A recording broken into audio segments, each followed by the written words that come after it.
3部剧同时爆，是巅峰还是自己打自己？聊聊诚意背后的行业机制。3个，一张热度榜，前3名全是同一个人的剧。宝子们，你先别急着说那不就是红吗？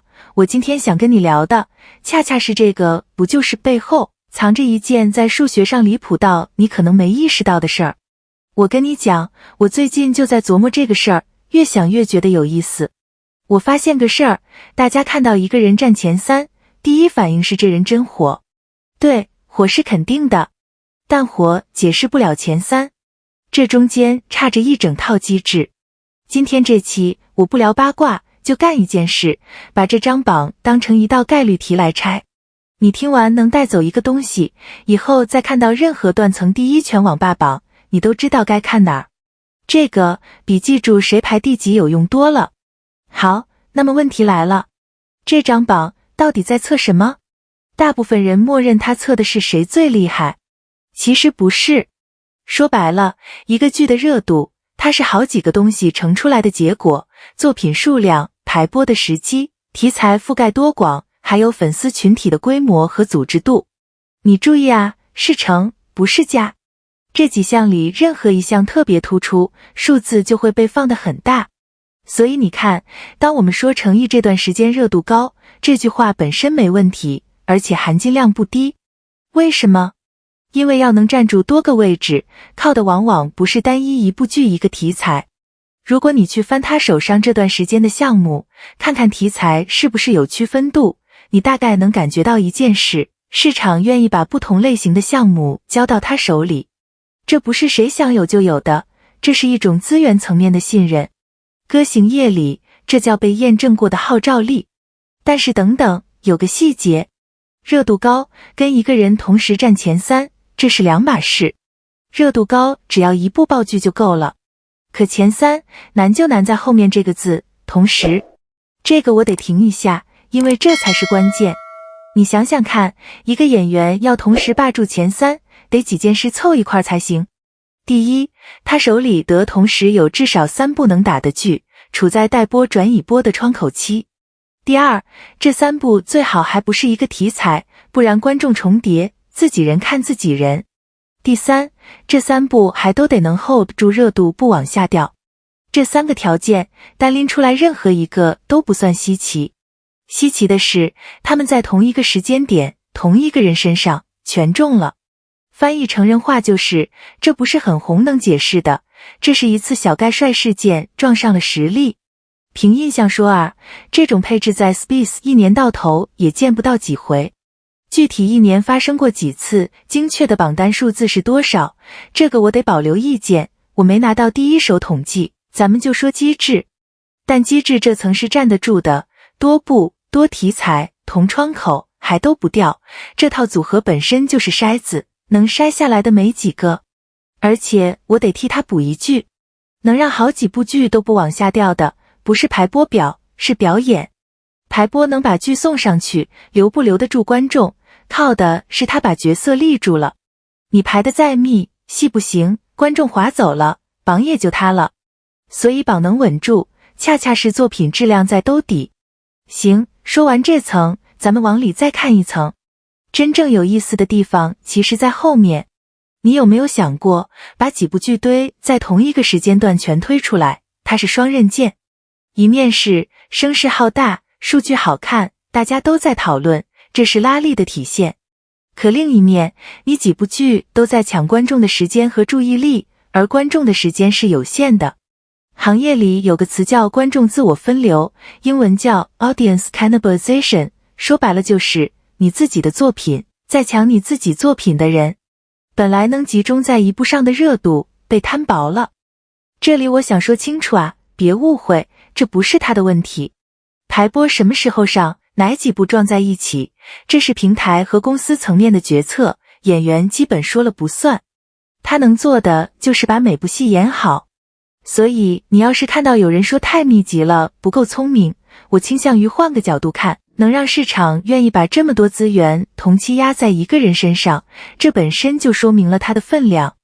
撞车的风险是机制带来的，能承受这个风险还都没他，是能力扛下来的。好，下一个点。这个可能会得罪一些人，但有些话得说清楚。我说的是那些张口就这不就是刷的声音啊，不是说粉丝。咱们聊聊网络投票。有一种声音是这样的，说什么颜值投票、人气榜，不就是粉丝集中投出来的吗？不客观。这话你要是只听前半句，好像有点道理。但你得知道，网络投票它到底在测什么？它测的不是谁客观上最好看。这个世界上就没有客观最好看这种可测量的东西。它测的是参与投票的这群人里，谁的粉丝规模更大，组织度更高，更愿意点那一下。这是个心理学上典型的有偏样本，来投的人本身就不是随机的。所以你把它当谁最帅来读，你就读错了。它更像一张谁的粉丝盘更大更团结的地图。而这里我要说句公道话，一个又大又稳的粉丝盘，它本身就是艺人多年作品攒下来的成果，不是凭空来的。你能长期让这么多人愿意为你花时间，这难道不是一种成绩吗？所以拿投票结果去质疑一个人配不配，逻辑本身就是歪的。懂行的都知道，这种情况不是个人能左右的，能左右的只有作品。哦，对了，还有件事，顺着这个思路，你有没有发现，有时候同一个话题，一天之内好几篇文章一起冒出来，标题还都差不多，全是霸榜、断层、无争议。很多人一看，哇，这么多篇都这么说，那肯定是真的吧？打住，这里有个坑。多篇一起出，不等于多个独立信源在互相印证。你要知道，很多商业资讯号是跟着热搜和流量走的，一个话题热了，不同作者、不同号会同时扑上去写，因为这能带来点击。这反映的是内容生产的机制，是平台的算法在起作用，跟这个艺人本人没有半毛钱关系，更不代表事实被反复证实了。这个说法我自己也是最近才越想越觉得重要，因为它其实是个通用的判断力问题，不光是看娱乐新闻。那说到这个，我得把今天最想给你的东西掏出来了，一套工具。以后你看到任何一个断层第一全网霸榜，不管说的是谁，你就问自己3个问题。第一，这个第一是靠什么口径排的？是播放量、讨论量，还是投票？口径不一样，含金量完全不一样。投票榜测粉丝规模，播放榜测传播广度，别混着看。第二，这个数据背后有没有多重叠加？比如同期作品多，排播集中，数字大，不一定是单点实力强，可能是好几个因素乘起来的。你得把它拆开看。第三，说这话的是几个独立信源，还是同一波内容一起推的？同时发5篇，可能就是一个信源。你把这3个问题走一遍，一张榜在你眼里就透明了。你既不会被大数字唬住，也不会因为不了解机制就去低估一个真正有作品的人。下次你再看到断层第一，你就知道该看的不是那个名次，而是它底下那套口径。所以回到开头那个数字，一个人3个位置，它离谱吗？从概率上讲，真的离谱。但如果这种事真发生在程毅身上，靠的就不会是运气单方面，而是多题材被市场信任加上作品能留住人这2样，恰好撞上了一个排播的窗口。运气负责让它同时发生，实力负责让它没它。我给你留个作业，认真的。你现在随手打开任何一个平台的热度榜或者投票榜，别管是谁的，你用刚才那3个问题过一遍，它是什么口径？有没有叠加？几个信源？过完你回来评论区告诉我你发现了什么。我读你会发现，好多你以前觉得哇好厉害的第一，拆开之后是另一个故事。那今天最后我想抛个问题给你们，咱评论区聊，霸榜前3到底更多是实力的证明，还是排播的运气？我有我的偏向，你们呢？行，今天就到这儿，宝子们，咱们下期见。程毅这一单，6幅凭什么敢铺满全球35成？拆给你看。35，宝子们，先记住这个数字。35座城市，同一时间，抬头都能看到同一张脸，从核心商圈到机场，到地铁站，一块接一块的户外大屏，同一套视觉，同时点亮，横跨好几个时区。你可能觉得这不就是有钱吗？有钱，有人气，砸曝光呗。我一开始也是这么想的。但你猜怎么着？我越查越觉得不对劲。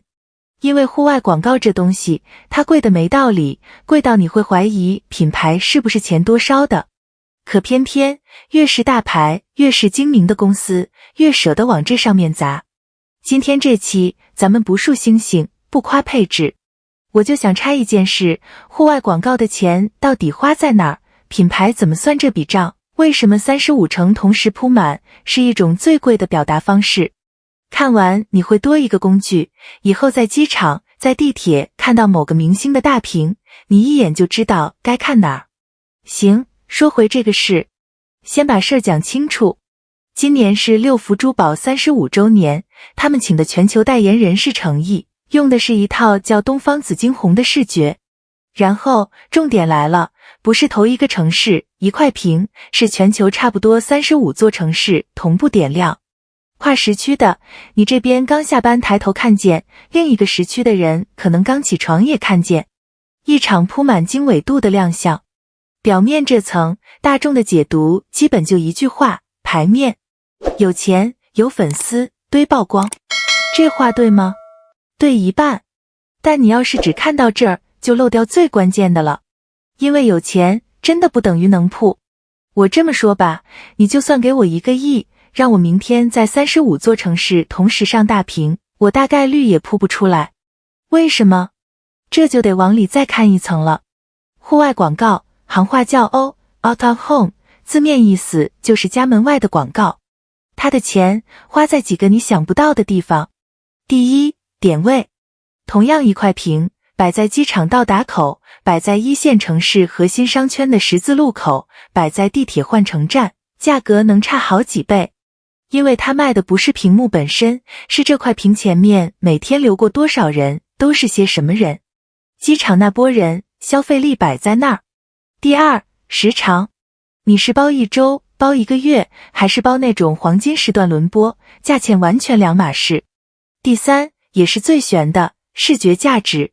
同一个点位，你放一张随便 P 的图，和放一张能让路人停下脚的图，带来的效果天差地别，但你还真不好用数字去衡量它。说到这儿，你可能会问，那数字广告不香吗？我在手机上投信息流，谁点了，谁看了多久，谁最后下单了，清清楚楚，一笔一笔都算得出来。户外大屏呢？谁抬头看了，看完记住没，有没有去买，你根本算不清。对，这就是最反常识的地方。数字广告能算转化，户外广告基本算不清转化。按理说，精明的品牌应该把钱全砸给能算账的那个才对，是吧？可现实是，越是想立我是个可信的大品牌这种形象的公司，越会往欧上砸钱。这个我得说清楚，不是拍脑袋，这是行业里挺公认的一个逻辑。翻译成人话就是，数字广告买的是这一单赚没赚，户外大屏买的是我这个牌子，在真实世界里被人当回事。你想想看这个画面，一个东西能光明正大挂在全球35座城市最贵的墙上，连续挂着，风吹不倒，也没人来投诉撤下。这本身就在传递一个信号，这个品牌稳，这个代言人稳，这套合作经得起被全世界盯着看。这种被真实世界看见并且认可的感觉，是手机屏幕里那个可以随手滑走的小广告永远给不了的。那问题就来了，要铺这么一场，代言人这边得撑得起什么？这就得聊聊诚意这个 case 了。我尽量客观说啊，你听完整再判断。品牌敢把一张脸挂到全球35城，连续挂着，他最怕2件事。第一，这张脸没人认识，那钱就打水漂了。第二，这张脸背后的人万一出点什么事，那品牌等于把自己的脸也搭进去了，全球撤屏，公关灾难。诚意在这2点上恰恰给的挺足。国民度这块，莲花楼这类古装武侠作品是实打实打下来的热度，作品带出来的认脸度，不是空气。